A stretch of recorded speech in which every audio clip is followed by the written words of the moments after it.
جب نبی صلی اللہ علیہ وسلم نے معراج کا واقعہ بیان کیا، قریش نے فوراً انکار کر دیا اور کہا، آپ یہ دعویٰ کرتے ہیں کہ ایک ہی رات میں بیت المقدس تک سفر ہوا اور واپس بھی؟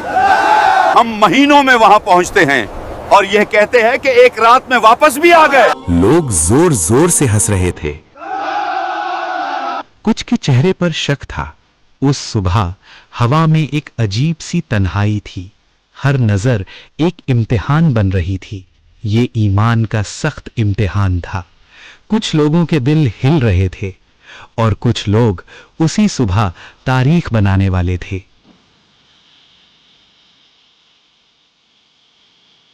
معراج مکمل ہونے کے بعد نبی صلی اللہ علیہ وسلم کی واپسی شروع ہوئی۔ حضرت جبرائیل علیہ السلام ساتھ تھے۔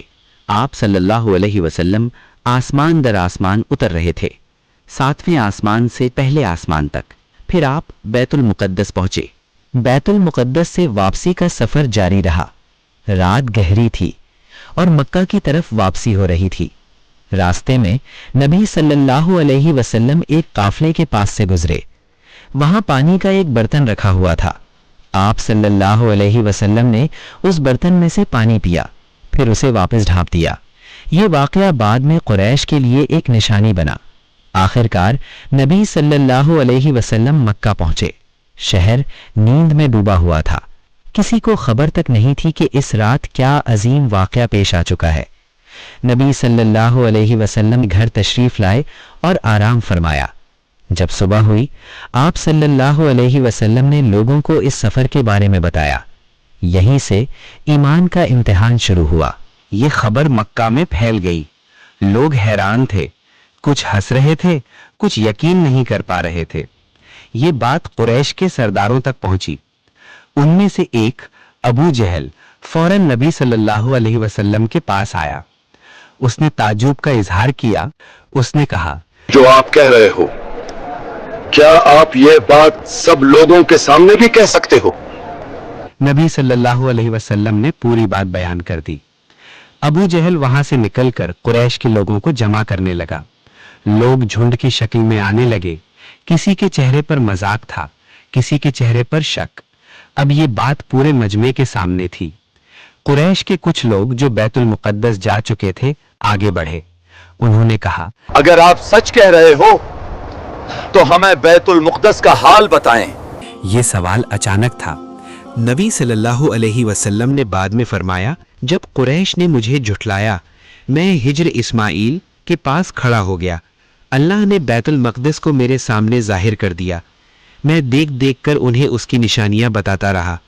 پھر آپ صلی اللہ علیہ وسلم ایک ایک نشانی بتانے لگے، دروازے، دیواریں، راستے۔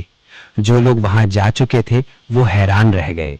انہوں نے کہا، جو یہ بتا رہے ہیں یہ بالکل صحیح ہے۔ دلیل سامنے آ چکی تھی مگر انکار پھر بھی باقی تھا۔ اسی دوران یہ بات حضرت ابو بکر رضی اللہ عنہ تک پہنچا دی گئی۔ قریش کے کچھ لوگ ان کے پاس گئے اور مذاق کے انداز میں بولے، آپ کے ساتھی کا دعویٰ سنو۔ کہتے ہیں ایک رات میں بیت المقدس گئے، پھر آسمان تک، پھر واپس آ گئے۔ کیا تم بھی اس بات کو مانتے ہو؟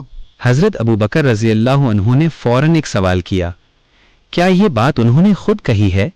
لوگوں نے کہا، ہاں انہوں نے ہی کہا ہے۔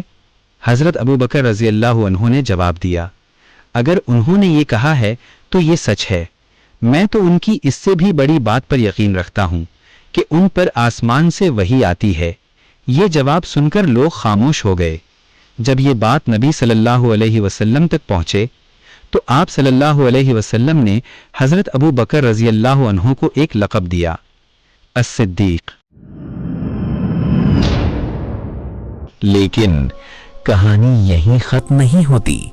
جلد ہی یہ شہر ایک اور فیصلہ کرے گا، ایک ایسا فیصلہ جو تاریخ کا رخ بدل دے گا۔